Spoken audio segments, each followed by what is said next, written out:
Hi guys, स्वागत है आपका एक और नई वीडियो में। तो फिर से हम लोग पहुंचे हैं बहुत सारी इंपॉर्टेंट न्यूज़ के साथ, जिसमें हम लोग बात करने वाले हैं केएल राहुल, संजू सैमसन, इन सब के बारे में। एम एस धोनी ने क्या बताया अपने फ्यूचर प्लान्स के बारे में, उसके थोड़ी डिस्कशन करने वाले हैं।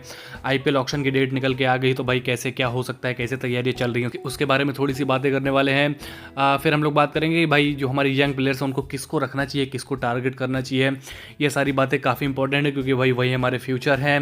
फिर हम लोग बात करेंगे ऋतुराज गायकवाड़ के बारे में, क्योंकि भाई बहुत सारी इंपॉर्टेंट खबरें उनकी तरफ से निकल के आई हैं। दुलीप ट्रॉफी तो खेलेंगे ही खेलेंगे, लेकिन और थोड़ी इंपॉर्टेंट खबरें जिसके बारे में बात करना काफ़ी इंपॉर्टेंट हो जाता है। तो चलिए फिर फाइनली इस वीडियो को शुरू कर लेते हैं। लेकिन उससे पहले भाई आपको टेलीग्राम जरूर ज्वाइन करना है, क्योंकि वहाँ पे आपको सबसे पहले न्यूज़ मिलती है, डिस्कशन आप कर सकते हैं वहीं पे। डिस्क्रिप्शन में आपको लिंक मिल जाएगा, वहाँ से आप ज्वाइन कर सकते हैं। और चैनल को सब्सक्राइब करना और वीडियो को लाइक करना प्लीज़ मत भूलिएगा। यही दो चीज़ें जो हमें मोटिवेट करती हैं। चलिए फिर फाइनली इस वीडियो को शुरू कर लेते हैं। तो सबसे पहले हम लोग बात करने वाले हैं टी नटराजन के बारे में। तो जैसा कि आपको पता है कि भाई अभी बहुत सारी खबरें उड़ रही हैं कि भाई टी नटराजन सीएसके में आने वाले हैं, सीएसके उन्हें टारगेट करेगी ऑक्शन में, या फिर ट्रेड भी हो सकता है। ऐसी बहुत सारी खबरें आपने अलग अलग चैनल्स पे देखी होंगी। क्यों? क्योंकि भाई टी नटराजन ने जो सीएसके की एकेडमी है उसमें प्रैक्टिस कर ली है, बस इसी वजह से। और सीएसके की एकेडमी की जो जर्सी है वो पहन ली है, तो लोगों ने मतलब अपनी ही कहानियाँ मतलब बनाना शुरू कर दिया है। लेकिन मैं आपको बताता चलूँ कि भाई पहली बात तो टी नटराजन है वो तमिलनाडु के हैं, और तमिलनाडु में सबसे best academy Chennai super Kings academy है। तो यही एक मेन रीज़न है उनको भाई उस एकेडमी में प्रैक्टिस करने का। अगर उससे भी अच्छी कोई प्रैक्टिस करने के लिए कोई एकेडमी होती तो वो उसमें चले जाते, लेकिन Chennai super Kings best academy है, इसी वजह से वो उसमें प्रैक्टिस कर रहे हैं।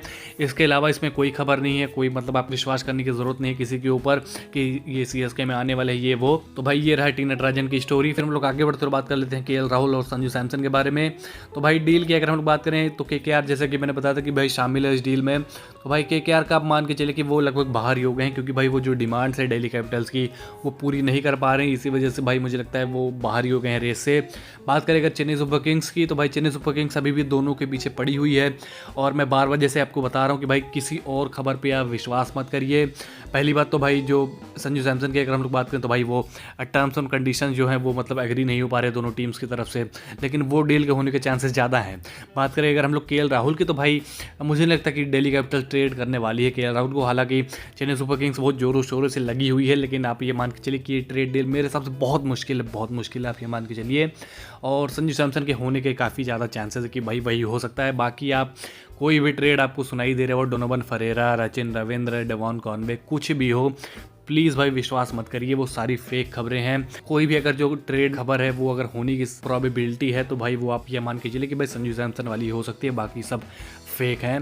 फिर हम लोग आगे बढ़ते हैं और बात कर लेते हैं भाई थोड़ा ऋतुराज गायकवाड़ के बारे में। तो जैसे कि मैंने बताया था कि भाई वो दुलीप ट्रॉफी तो खेलने वाले हैं, मतलब शार्दुल ठाकुर के अंडर खेलेंगे। 4 सितंबर से उनका मैच होने वाला है, जिसमें भाई शार्दुल ठाकुर कैप्टनसी करने वाले हैं वेस्ट जोन की तरफ से। अब इसको मैं आगे और आपको मतलब डीपली समझाने वाला हूँ जब मैं एशिया कप की बात करूंगा, क्योंकि भाई ये जो शार्दुल ठाकुर की कैप्टनसी है वो बहुत बड़ा रोल प्ले करती है उस आने वाले खबर में। तो भाई आप उस पर जरूर जुड़े रहिएगा।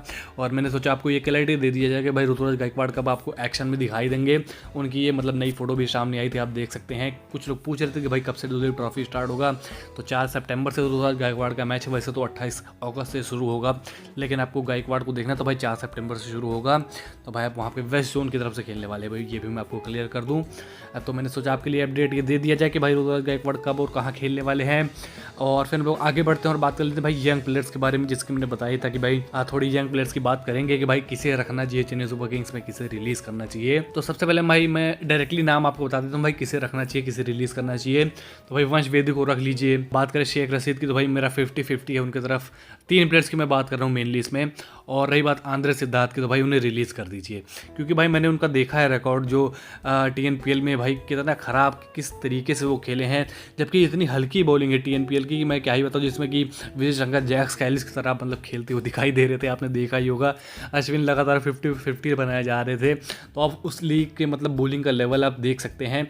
उसमें भी बताइए आंद्रे सिद्धार्थ कुछ खास कर नहीं रहे थे, मतलब 36 गेंदों पे 39 रन, 23 गेंदों पे 25 रन, कुछ इस तरीके की पारियाँ खेल रहे थे। तो भाई मुझे नहीं लगता कि हमें इनकी ज़रूरत है चेन्नई सुपर किंग्स में। तो आंद्रे सिद्धार्थ को मेरे हिसाब से रिलीज़ कर देना चाहिए। और शेख रशीद का 50-50 जैसा कि मैंने बताया, और वंश वेदी को भाई डेफिनेटली आप रिटेन कर लीजिए। फिर हम लोग बात करेंगे भाई किसे टारगेट करना चाहिए। तो भाई मेरे हिसाब से कार्तिक शर्मा जो कि हमारे लिस्ट में है ही, और सलमान नज़ीर मतलब यंग नहीं है, लेकिन भाई उन्हें ज़रूर टारगेट करना चाहिए। और उनकी तरफ से भाई एक और अपडेट है कि भाई उन्होंने मतलब चेन्नई सुपर किंग्स की पोस्ट मतलब शेयर करना शुरू कर दिया किया है और वो चेन्नई के कैंप के साथ मतलब जुड़े हुए भी थे मतलब पिछले साल, और उनको हमने बुलाया भी था ट्रायल्स में और वो सफल भी हुए थे। तो आप ये मान के चलिए कि भाई चेन्नई सुपर किंग्स अगले जो मिनी ऑक्शन आने वाला है उसमें टारगेट कर सकती है। तो ये रही मतलब कुछ यंग प्लेयर्स की बात, और भी मतलब 2-3 प्लेयर्स हैं, लेकिन मुझे लगता है इन दोनों प्लेयर्स के ऊपर ज़्यादा से ज़्यादा नजरें आपको बनाए रखनी चाहिए।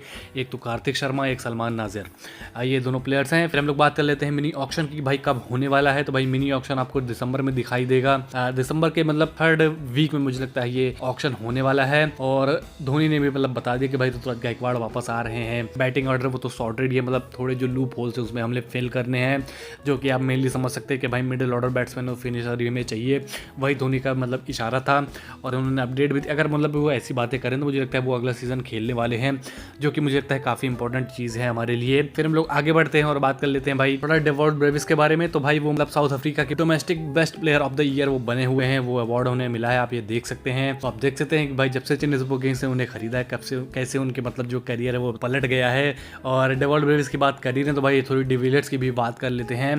तो उन्होंने मतलब अभी हाल ही इंटरव्यू में बताया कि भाई व्हाट अ शेम कि मतलब वो आरसीबी से नहीं खेल रहे हैं। तो भाई मेरे हिसाब से उसमें कुछ ज़्यादा डीप था नहीं, ऐसे मतलब इंग्लिश में हम लोग ये फ्रेज यूज़ करते हैं व्हाट अ शेम, मैं क्या ही बताऊँ कैसे समझाऊँ, मुझे समझ नहीं आ रहा है। मतलब आप ये मान के चलिए कि भाई वो चेन्नई सुपर किंग्स की तरफ कोई डिसरिस्पेक्ट नहीं था, वो बस एक सेइंग, एक तरीका है कहने का इंग्लिश में कि भाई व्हाट अ शेम कि वो आरसीबी के लिए नहीं खेल रहे हैं। तो मतलब उसमें कोई डीप जाने की ज़रूरत नहीं है आपको। फिर हम लोग आगे बढ़ते हैं और बात कर लेते हैं भाई अब एशिया कप की। तो जैसे कि मैंने बताया था कि भाई अभी मतलब पोस्टपोन या फिर कैंसिल करने की कोई खबर निकल के नहीं आई है। एशिया कप जैसे चल रहा है वैसे होने वाला है, 14 सितंबर को इंडिया वर्सेस पाकिस्तान देखने को मिलेगा। अब देखते हैं कि भाई क्या आगे, मतलब अभी तो टाइम बचा हुआ है, मतलब खबरें आ सकती हैं, लेकिन अभी तो मतलब कोई कुछ इंपॉर्टेंट खबर निकल के नहीं आई है। लेकिन जैसा कि मैंने बताया था कि भाई ऋतुराज गायकवाड़ से थोड़ी रिलेटेड खबर है एशिया कप से। तो आपने देखा होगा कि भाई वेस्ट जोन के कैप्टन शार्दुल ठाकुर बनाए गए हैं, जिसमें कि श्रेयस अय्यर जैसे खिलाड़ी हैं, ऋतुराज गायकवाड़ जैसे खिलाड़ी हैं, लेकिन शार्दुल ठाकुर को क्यों बनाया गया कैप्टन? तो बात यह है भाई जो हमारे श्रेयस अय्यर ऋतुराज गायकवाड़ हैं ये मतलब कंटेंशन में है भाई सिलेक्शन के, मतलब एशिया कप में इनका सिलेक्शन हो सकता है, इसी वजह से भाई इन दोनों को कैप्टन नहीं बनाया गया है और शार्दुल ठाकुर को कैप्टन बनाया गया है। तो भाई आप देख सकते हैं कि भाई ऋतुराज गायकवाड़ को भी कंटेंशन में रखा गया है एशिया कप के चयन में। अब देखते हैं भाई, होप करते हैं बेस्ट के लिए। भाई मेरी तो भाई प्रार्थना यही रहेगी कि भाई इनका भी चयन हो जाए।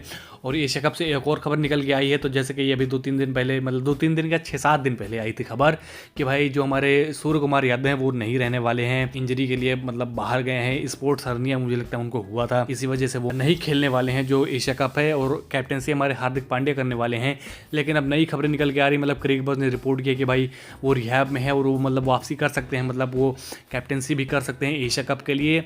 तो देखते हैं भाई कि क्या होने वाला है, होप करते हैं बेस्ट के लिए। फिर हम लोग आगे बढ़ते हैं और बात कर लेते हैं लास्ट खबर के बारे में, जो कि है ट्रेड न्यूज़, और वो दूसरी टीम की तरफ से, मतलब राजस्थान रॉयल्स और गुजरात टाइटंस ने इंक्वायर किया है आयुष बदौनी के लिए लखनऊ सुपर जायंट से।